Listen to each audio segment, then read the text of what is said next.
Okay guys, welcome back. So we will quickly recap chapter 5. Under that chapter 5 first unit, that is income from salary. So please pay attention. So chapter 5 is computation of income under various heads. We have 5 different heads of income. So we have to compute in a particular format. We have to go it in an order itself. So first is income from salary, which deals from section 15 to 17. Next is income from house property, section 22 to 27. Then profits and gains of business or profession, section 28 to 44D. Then capital gains, section 45 to 55A. Then income from other sources, section 56 to 59. In each of this head, the first section of each head will tell what income is taxable under respective head. Okay, clear? Then we have to do certain two adjustment, that is with respect to clubbing of income, that is for someone else income I am taxable. We have a separate chapter for this which we will see later. Then set off and carry forward of losses. So if I have suffered any loss under any of these 5 heads, then I can set it off in this year or else I can carry forward also. So we have to give that effect also. So whatever figure I will be getting is called gross total income. From this I can claim deductions under chapter 6A. Under this chapter 6A, there are various deductions which are available, which starts from ATC. It starts from ATC and goes up to ATU. So after claiming deduction, whatever figure I will get is called total income or taxable income. I have to pay tax on this figure depending upon what tax rates is applicable for me.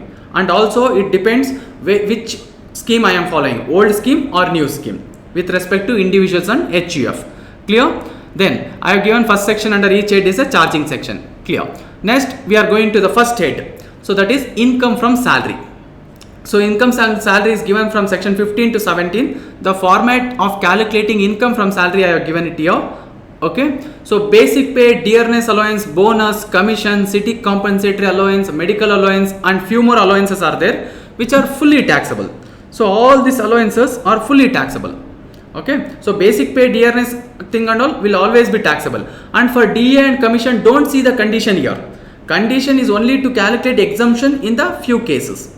Agree? Then in case of some other allowances like HRA or 1014, that is expense allowances given to meet personal expenses or office expenses, we have to calculate how much is exempt and only taxable figure we have to get it here. Then with respect to perquisite also we have to see how much is taxable and we have to get it here. Clear? So we would be getting gross salary. From gross salary we have to claim 3 deduction. We can claim 3 deduction. For every employee 50% is standard deduction. Entertainment allowance is given for only government employees. Profession tax, if it is paid by employee, straight away deduction. If it is paid by employer, first add it for your gross salary, then deduction. Even entertainment allowance also is same way. First add it for your gross salary, then give deduction only for government employee. Agree? Chalo. And you can remember one thing, all these 3 deductions are not available for a new scheme employees. New scheme employees, that is the employees who are opting for a new scheme. Chalo. So now we will quickly go through the other points. There are 3 sections. Section 15 is a charging section which will tell any income received under employer-employee relationship is taxable under this head on due or receipt basis, whichever is earlier. Then 16 has 3 deductions which we just now saw. Then section 17 defines 3 things. 17.1 defines salary, which is an inclusive definition. 17.2 defines perquisites. 17.3 defines profit in lieu or in addition to salary. Clear? That is nothing but what we receive before we join the work or after we retire or after our termination. Profit in lieu of salary means. Clear guys? Basic criteria for income from salary is employer-employee relationship. So even section 15 will tell the same thing, and there are 2 things which we have to take care. So section 15 will tell income received under employer-employee relationship is taxable on due or receipt basis, whichever is earlier. If something is already taxed on due basis, it will not be again taxed on receipt basis. If something like advance salary received is already taxed on receipt basis, again it won't be taxed on due basis. Agree? Then foregoing of salary. Foregoing of salary means I have received salary and I am giving it for some purpose. So in that case you have to pay tax on that. But later you can claim some deduction under section 80G. Then surrender of salary means you are giving up your salary. So in that case, you need not pay tax on that figure. So coming to allowances, next topic. So I have given some list of fully taxable allowances. So if you are receiving the following allowances, it is fully taxable for employee. Which are those? DA, then fixed medical allowance, tiffin, meal allowance, servant allowance, non-practicing allowance, then warden allowance, deputation allowance, overtime allowance, family allowance, project allowance, and so on. Clear? Then fully exempt allowances. Allowances provided to High Court or Supreme Court judges, or allowances provided to government employees outside India by the government. Clear? Then coming to partly taxable allowances. So some allowances are partly taxable. So in that case, we have to see what is the exempt part. So received minus exempt, balance will be taxable, guys. But how much is exempt is actually given in respective sections. We have to see. Clear? So HRA is exempt to the least of the following. We have 3 points. We have to calculate all 3 amounts. Least of that will be exempt. Clear? So actual HRA you have received. Next, B point, rent paid minus 10% of your salary. 10% of your salary. What is salary? We will see at the end. Then amount equal to, if you are staying in CDMK, that is Chennai, Delhi, Mumbai, Kolkata, you have to take 50% of your salary. In any other cities, 40% of salary. Clear? Least of these 3 will be your exempt part. Then some special allowances given for meeting your official expenses or office related expenses. So in that case, whatever you have received or whatever you have spent, whichever is lower is exempt. I repeat, whatever you have received, whatever you have spent, whichever is lower is exempt. Clear? Then coming to personal duties, that is if any allowance is given to meet your personal expenses, in that case how much is exempt is given in that respective section. How much is that? In case of tribal area allowance, it is 200 per month. In case of children education allowance, it is 100 per month per child. Maximum you can claim for 2 children. Then hostel allowance is same way, 300 it is. Instead of 100, it is 300. And transport allowance is available only for physically challenged. How much? 3,200 per month. Exempt figure. Whatever I am telling is exempt amount. Then if you are working in a transportation company, then for you, whatever transportation allowance you receive is exempt lower of 2. What is that lower of 2? 50% of what, 70% of whatever allowance you receive, or 10,000, whichever is less. Whichever is less. Clear? Then we will come to profit, salary, profit in lieu of salary. So under that gratuity first point, which you will get after retirement. So 10-10. So if you are receiving any gratuity after retirement, you can claim some exemption. Sir, what if I am receiving during service? You cannot claim exemption. So okay. So I have received some gratuity after retirement. If I am a government employee, it is 100% exempt. It is 100% exempt. Then coming to a non-government employee, 2 conditions are common, guys. 2 conditions are same. That is statutory limit of 20 lakh and actual gratuity received. Clear? And there is one more condition which will change according to whether the non-government employee is covered under the Gratuity Act. If yes, it will be 15/26 into last drawn salary into number of years of service. You have to round it off. That is 6 months or more. You have to round it off to the next year. Clear? Then, sir, what if I am a non-government employee but not covered under the Gratuity Act? In that case, one condition is 1/2 or half of average salary of last 10 months before you retire into completed year of service. No round off. Even if it is 10 months, 11 months, you have to take previous year itself. For example, if you have completed 40 years, 11 months of service, still you will take 40 years only. Still you will take 40 years. Then commuted pension. See, commuted pension is, I am not receiving monthly pension. Instead of that, I have computed some amount and I am receiving lump sum amount. Agree?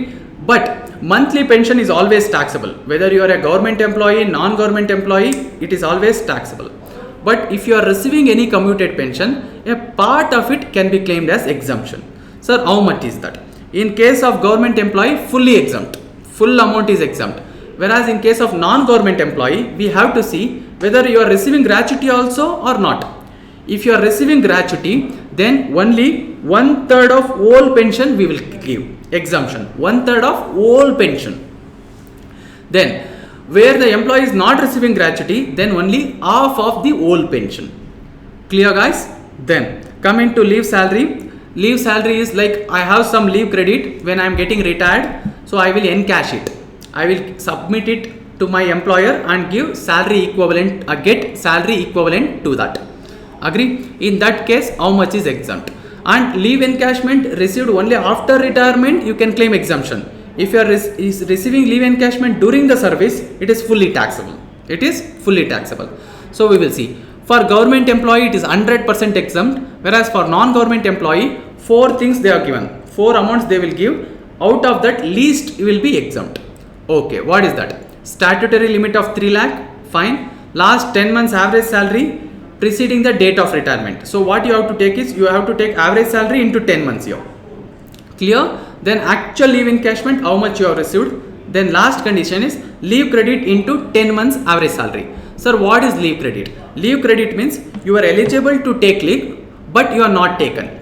Okay. So, but how do we calculate this leave credit is by considering 30 days leave for each completed year of service. As per Income Tax Act, standard is you are eligible to take only 30 days leave for each year of your completed service.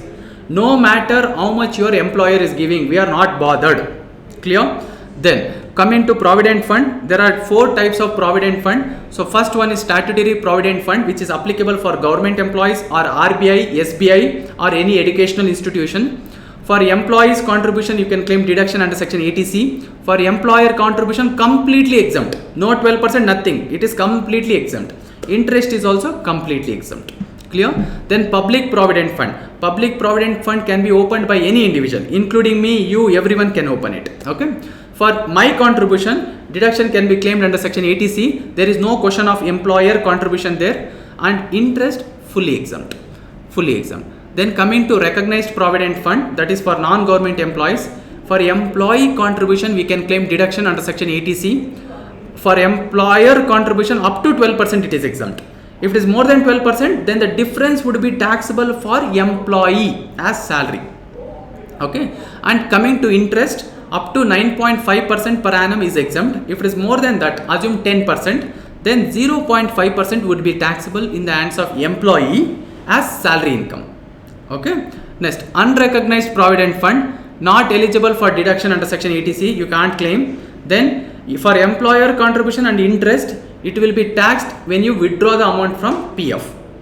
Okay. And in case of recognized provident fund, these exemptions you can claim only if you are rendering at least 5 years of service, continuous service.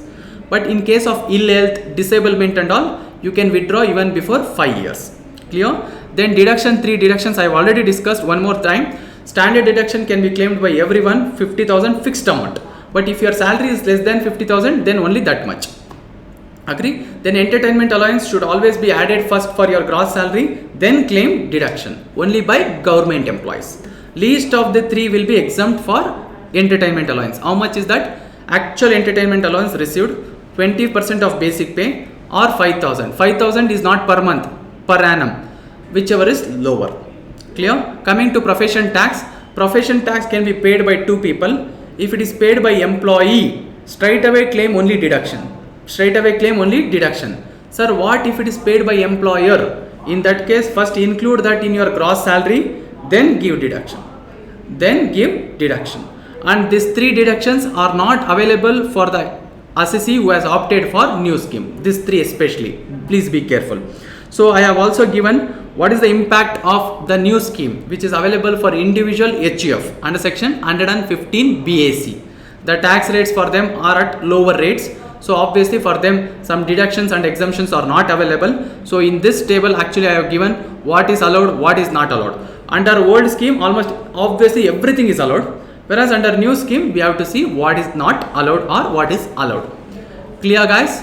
So this is what is with respect to income from salary.